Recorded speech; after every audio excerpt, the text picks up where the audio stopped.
Bismillahirrahmanirrahim.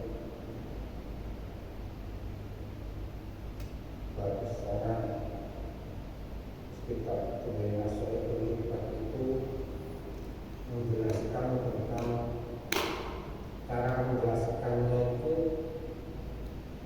dua penjelasan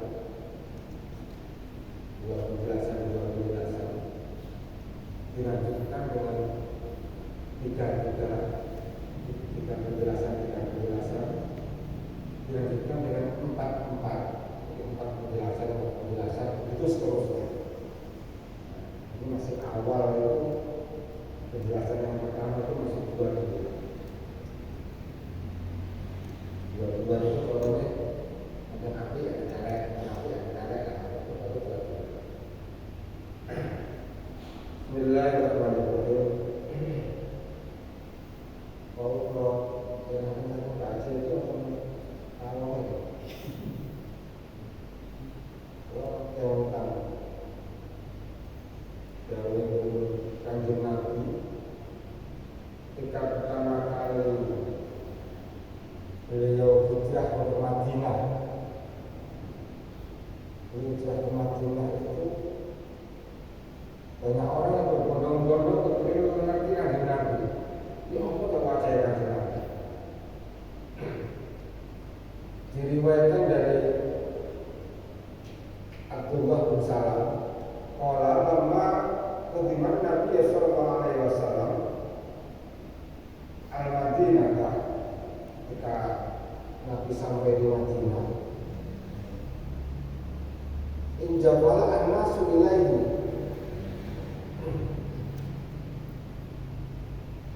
orang-orang berbondong-bondong menuju beliau. Orang yang diangan-angan itu yang bagaimana itu penasaran. Dari Makkah itu dibuyong-buyong anak Nabi bawa agama sing anyar, tapi dibuyong-buyong, harus dipakai. Terus hijrah ke Madinah. Dari Madinah itu ruang dari Kanjeng Nabi itu sudah sangat masyhur sekali, sehingga banyak orang-orang itu penasaran oleh apa Kanjeng Nabi. Wajib itu simulasi ta'awudhu fihi, kepingin mengerti wajah Kanjeng Nabi ya Allah. Arabtu an wajhahu laisa biwajhil kadzabi. Terus Abdullah bin Salam itu melihat wajahnya Kanjeng Nabi itu wajah yang tidak pernah berbohong.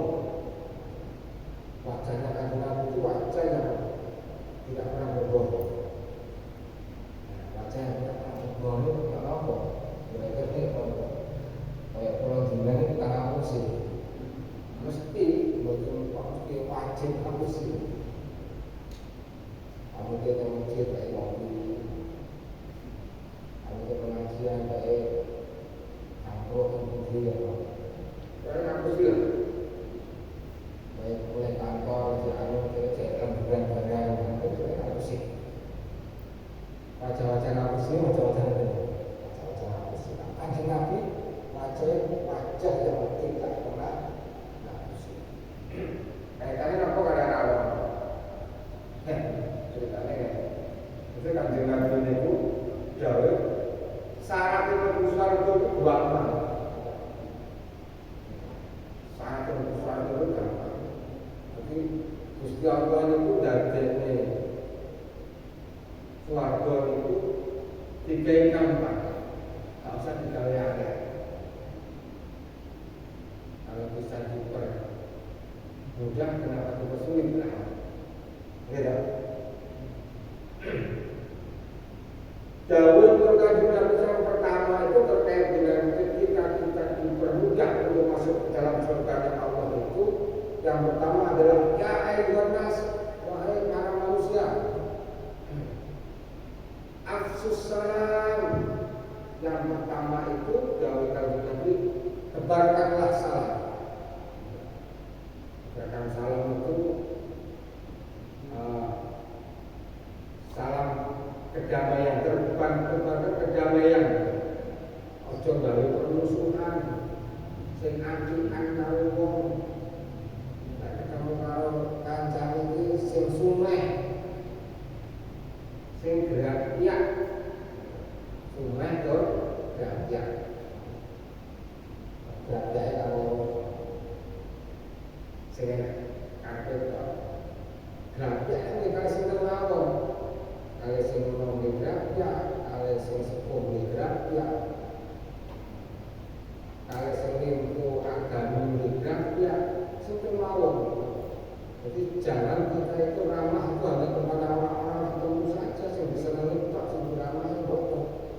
Tapi ya, aksus salam, tebarkan kedamaian, tebarkan keselamatan, mengucapkan salam kepada siapapun yang tidak jumpai sesama muslim itu ketemu di mana-mana pun ya assalamualaikum, itu begitu kan.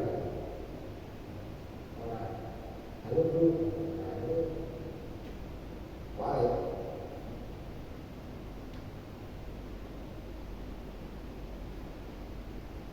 Wa'atimu ta'am, wa'atimu ta'am. Gawe panganan, padahal wong kabeh pangananmu. Oh, gawe panganan dilamani ngoten niku. Jaminan swarga. Iki jelas. Gawe Kanjeng Nabi itu pun jelas. Wa'at imut ta'am. Afsus salam wa'at imut ta'am. Memberi makanan.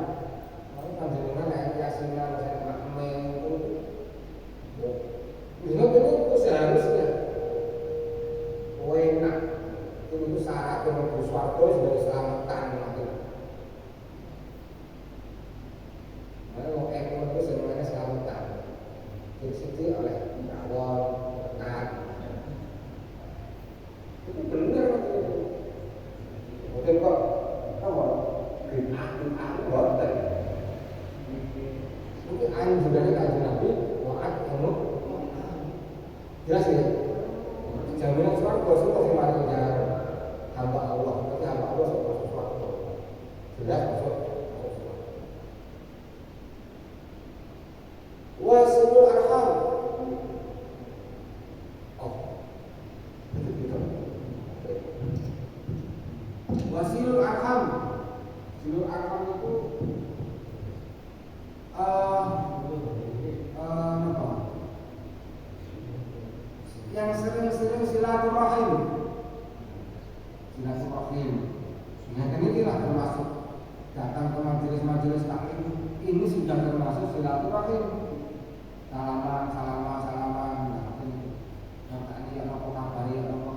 Ini termasuk silaturahim selesai. Panjenengan sekali-sekali datang ke rumahnya Pak Haji silaturahim. Silaturahim tak biasa mawon nggih. Biasa nggih biasa gula kopi pada biasane. Silaturahim kemudian saweran ngobrol bareng. Itu namanya silaturahim. Wasallu bil laili. Wasallu bil laili. Salat tahajud ini termasuk ahli swarga. Mulai sholat isya itu sunnahnya itu apa? Di akhir waktu. Sholat isya itu sunnahnya di akhir waktu. Sekali-sekali jamaah sakinah ini sholat isya ini jam 1 malam jamaah.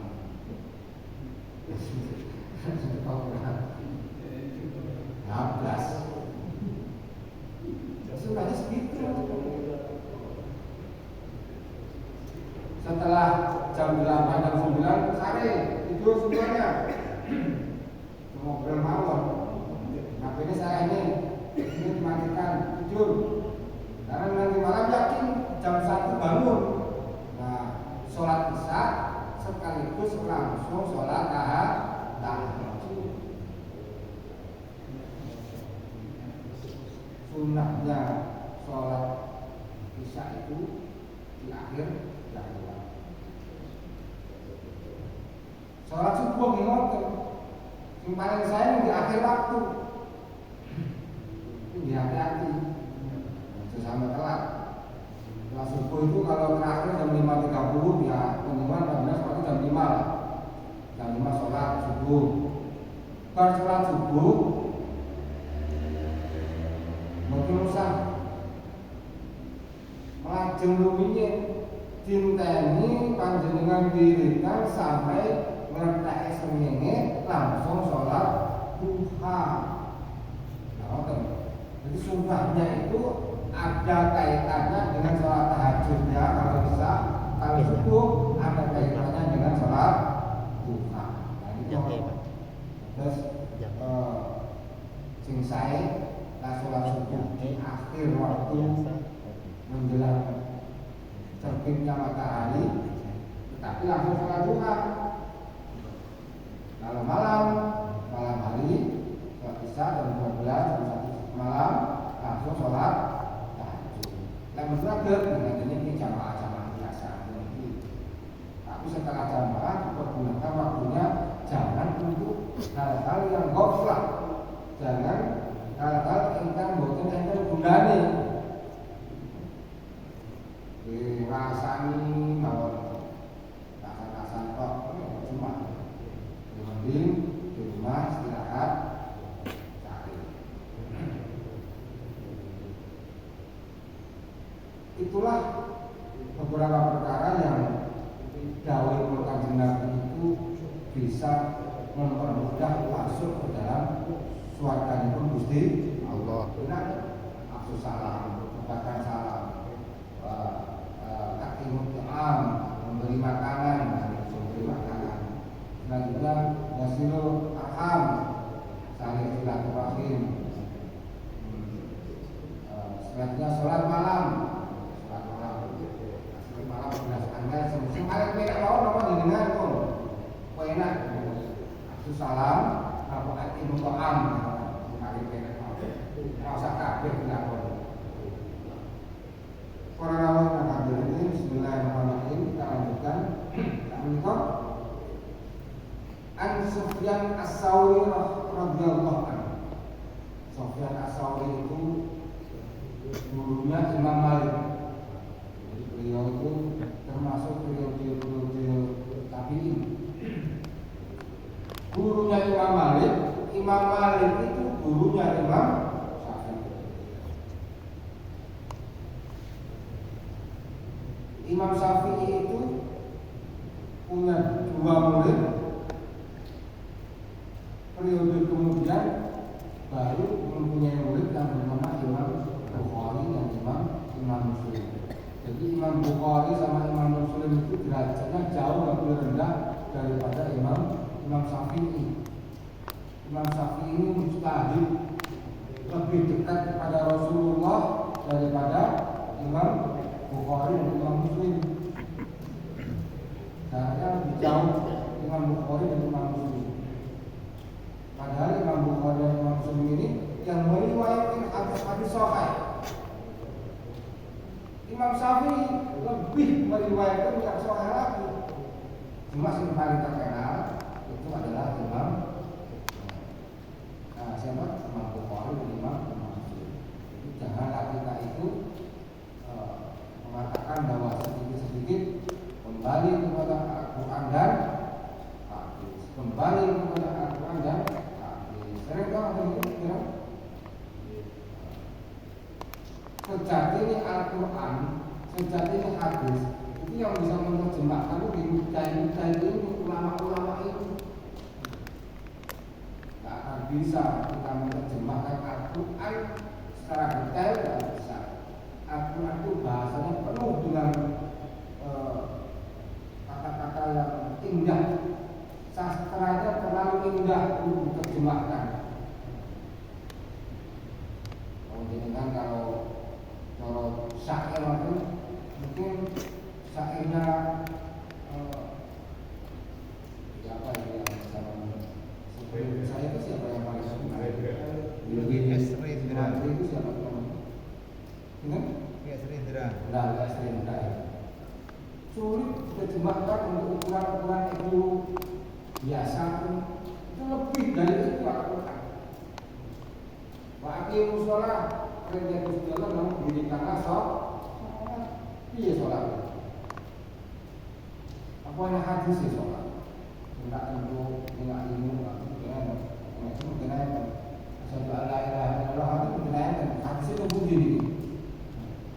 Quran itu bunyi. Mungkin ya Allah liman hamidah, Rabbana lakal hamdu. Quran itu mungkin kalau sholat ahkamu itu tidak bukan Quran.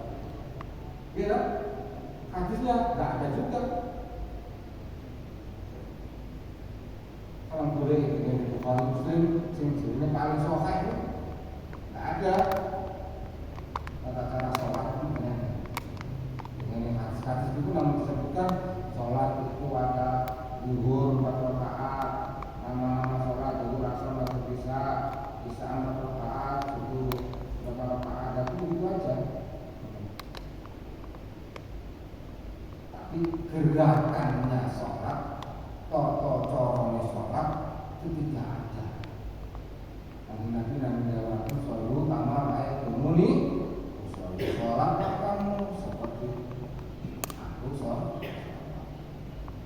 Makanya kita jangan gampang-gampang harus kembali kepada Al-Quran dan hadis. Hanya inilah kitab-kitab inilah karya-karya ulama yang menerjemahkan Al-Quran. Di sini orang-orang bentar itu, para mujahid-mujahid itu membuat buku-buku pintar bab sholat, tata cara sholat pertama, sholat itu untuk menentukan rukun sholat ada berapa? Dilakoni itu kurang ngerti. Nah itu harus tahu seperti itu. Syarat sahnya sholat, itulah penerjemahan dari wa aqimus shalah. Kullu maksiatin dawe pun Imam Sufyan As-Tsauri, kullu maksiatin nas'atin anus sebuatin ayat istiyatun nafs ila syai'in fa innahu yurja kufran. Setiap kemaksiatan, melakukan sebuah kemaksiatan, jadi kita itu pasti tidak akan pernah lepas dari melakukan sebuah dosa. Saat itu mau kemauan, al-insanu ma'alul kotoran, pada salah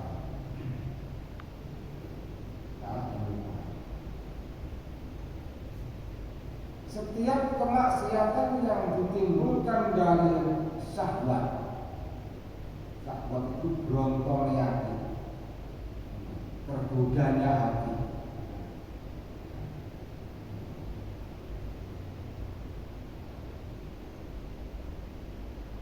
Wa innahu yurja ghufrana. Gampang-gampang Allah ngampuni gampang. Kalau kemaksiatan yang ditimbulkan oleh hawa ngapura. Dicontohkan Nabi Adam alaihissalam. Nabi Adam alaihissalam itu ketika memakan buah khuldi. Kemudian komunitas buah khuldi, Pak. Komunitas. Ada cerita sebenarnya buah khuldi.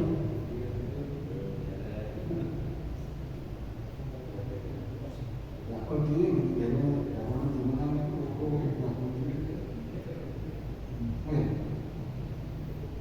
Bangkul itu dimakan, ketika dimakan sampai kejadiannya seperti awak loh, mandek itu dagingnya ngotot itu. Bangkul biasa. Malah enak. Mau lanang itu kayak umur setahun sampai 1 tahun baru memakai malam. Kemenangan memakai malam. Tak bayi lanang. Ketika Nabi Adam alaihissalam itu memakan buah khuldi itu karena tergiur oleh di samping bujuk rayunya setan iblis. Nabi Adam itu juga tergiurnya kok dilarang karo Gusti Allah. Penasaran. Sami kalau jenenge nggak dilarang nyangka kok oleh metu. Malah penasaran, malah inceng-inceng. Ceng-ceng pengalaman ini mau kalian itu, malah penasaran ya. Sesuatu yang dilarang itu malah bikin kita penasaran, sama seperti Nabi Adam alaihissalam ini. Ingin jadi sehingga iblis ini malah memberikan statement yang membuat Nabi Adam sangat percaya. Wallahi Nabi Adam, kamu akan buat ini, kamu akan menjadi manusia yang akan selama-lamanya di surga. Nah ini Nabi Adam akhirnya tergiur dan memakan buah. Ketika sampai di tenggorokannya, cerita. Sebenarnya saya tidak tahu. Sampai di sini akhirnya jatuh dari menunjing gitu. Ini lama-lama. Lama itu jadi buah uji memiliki buah uji. Akhirnya Nabi Adam diturunkan ke bumi oleh Allah Subhanahu wa Ta'ala. Jadi kenapa Nabi Adam itu percaya bahwa bujuk lainnya iblis itu percaya dengan bujuk lainnya iblis? Karena iblis mengatakan wallahi, menyebut nama Allah. Jadi yang dibuat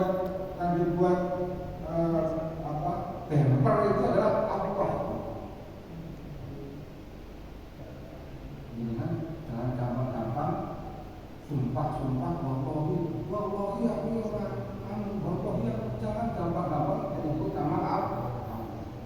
Bahaya ini kan orang penahanan tapi ngomongin wallahi itu dikaki sama Gusti Allah. Nah, nama kita Allah. Waktu kalau jenengan susah sebut namanya, dicatat namanya, lawan. Aku akan kalau disebut-sebut itu yang pola. Akhirnya kasus begini kriminal selesai. Orang malam-malam, tapi disebut sakit. Allah ingin. Maka dari itu kita jangan gampang-gampang bersumpah dengan kalimat Allahi.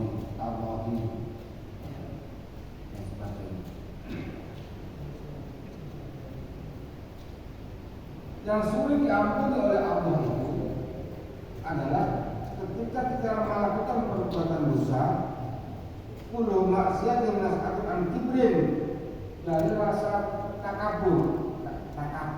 Nah, itu baru sulit untuk diampuni, bahkan tidak diampuni oleh Allah Subhanahu wa Ta'ala. Wong sing duwe sikap takabur.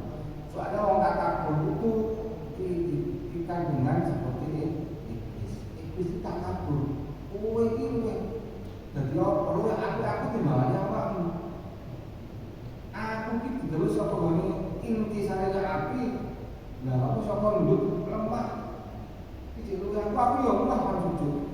Aku mohon menghormati Nabi Adam karena lebih mulia saya. Aku ketua takmir kapok lalu aku kemudian bertahun-tahun dia mau salah kamu dari aku ini lah. Karena demikian itu menjadikan kita menjadi orang yang takabur. Wong takabur ini sulit diampuni oleh Allah Subhanahu wa Ta'ala. Padahal Allah itu Maha Pengampun. Allah itu mempunyai sifat ya syakur yang artinya maha menerima, maha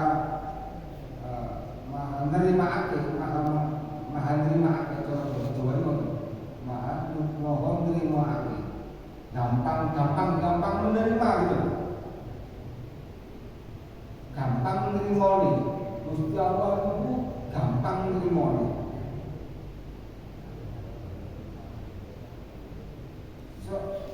Allah itu gampang mengampuni seluruh hamba-hambanya. Lek dalam jalur ngapura itu diampuni. Dalam silaturahim salaman kok diampuni. Sholat diampuni, dosa apa diampuni dosa kali Gusti Allah. Allah itu gampang ngapura.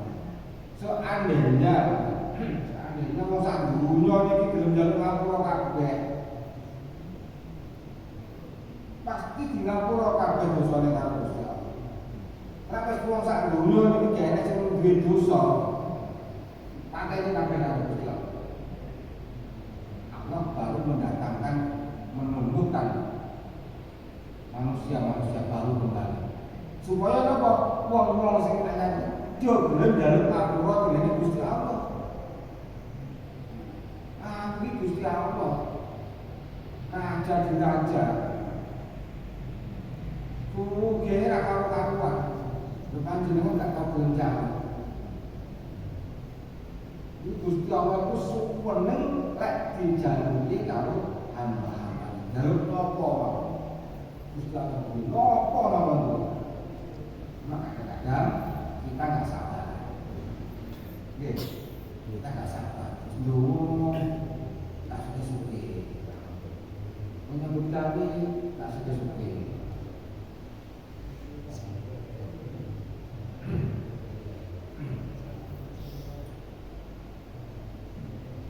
Dengan demikian, Bismillahirrahmanirrahim.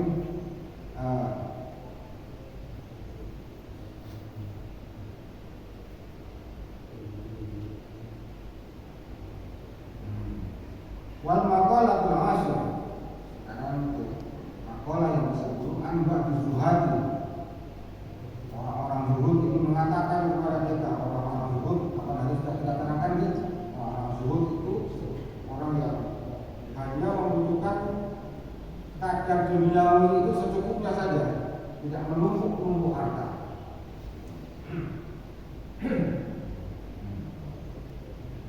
Man adzna bahwa wong sing nglakoni dosa tapi dengan bangga.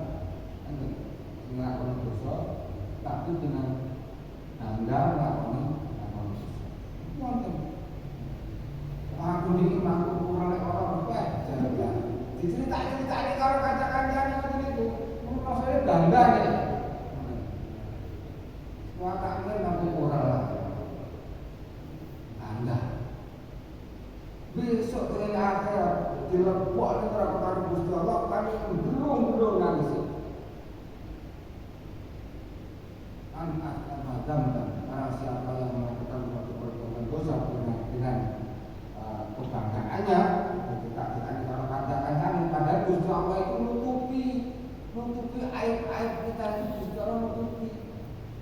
Seandainya aib itu tidak ditutupi kalau Gusti Allah, kok diketok nih aib dilupak nih.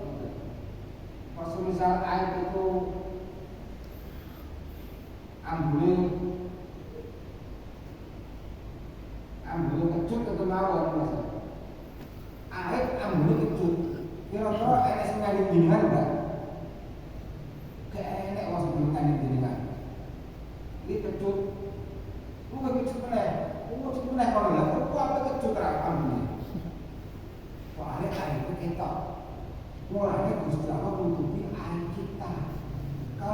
menutupi aib kita.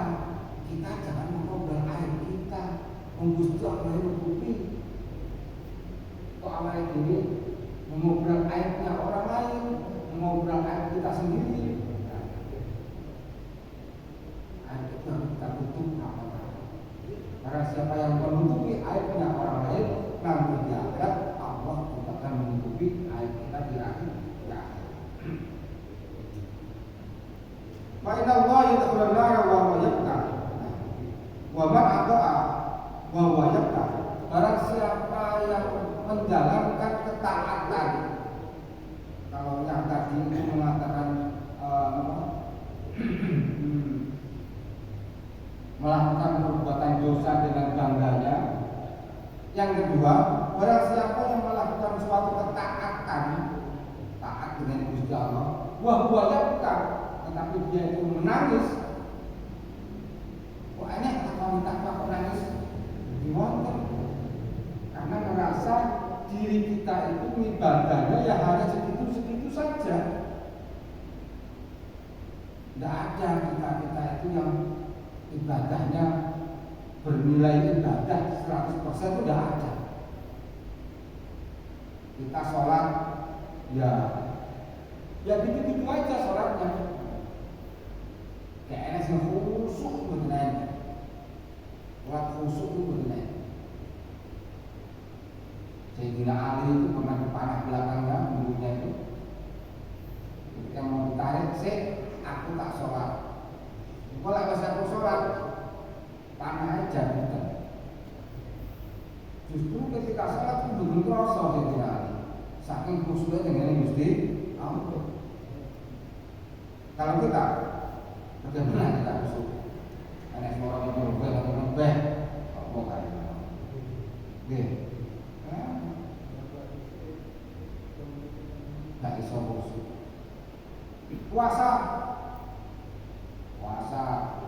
Puasa itu menahan hawa nafsu. Kita hanya bisa menahan hawa nafsu makan dan minum saja. Hawa nafsu yang lain tidak bisa kita tahan. Lalu dapat nilai berapa puasa kita? Nangis, ya Allah. Ibadah kok tolong ini ya Allah. Panjenengan terima apa mboten Gusti? Tadi pandemi para ulama zaman dahulu, panjenengan para sahabat, para tabi'in, para ulama yang terdahulu tidak ada apa-apanya nilai ibadah kami ya Allah. Panjenengan terima apa mboten? Nangis. Nah, merasa ibadah kita itu tidak ada artinya apa-apa dibandingkan yang lainnya, maka justru itulah Allah nanti akan memasukkan kita dengan kita sangat bunga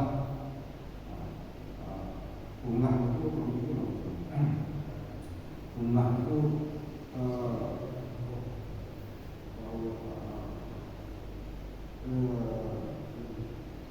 yafrahu wa yatarfahi sakata-kata bunga sebunga-bunganya, sebahagia-bahagianya. Jadi kita akan masuk ke dalam surga Allah dengan sangat-sangat bahagia. Dari itu kita berusaha sebaik mungkin, tapi kita nggak usah kendor, nggak usah berkecil hati, berusaha.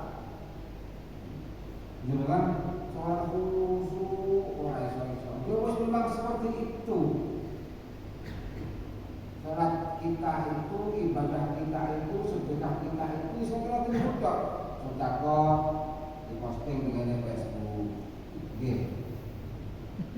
Harus sholat, posting dengan Facebook. Kadang-kadang pamer tok sih. Ini ibadah pamer. Bilang mau sholat, mau Quran juga dengan Facebook. Ini bukan apa, tapi kalau berusaha pikir hati tidak apa-apa. Memang kita itu hanya sebatas segitu itu kemampuan kita. Allah maha tahu. Umat Muhammad akhir zaman ini ibadahnya ngomong-ngomong kok, tapi tetap tak nilai ibadahnya kalau zaman-zaman dulu. Amin Allahumma. Kita tidak perlu berpikir hati.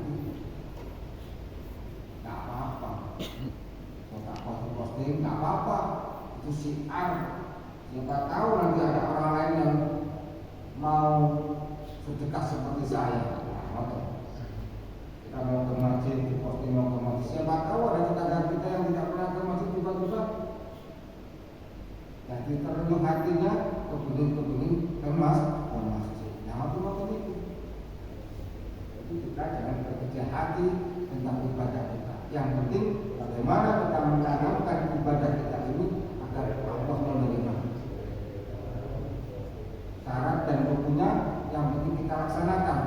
Makan dari makanan yang halal, pakaian dari pakaian yang bersih dan suci, tempat yang bersih dan suci. Insya Allah segala sesuatu yang sudah kita jalankan dengan baik sesuai dengan syariat-syariatnya, masalah diterima orang diterima urusannya Gusti. Sholat berarti sujud, tidak? Sujud disik baru itu ya harus selesai. Sholat sama kasar betul. Sholat kalau baca kasar betul. Kasar nih.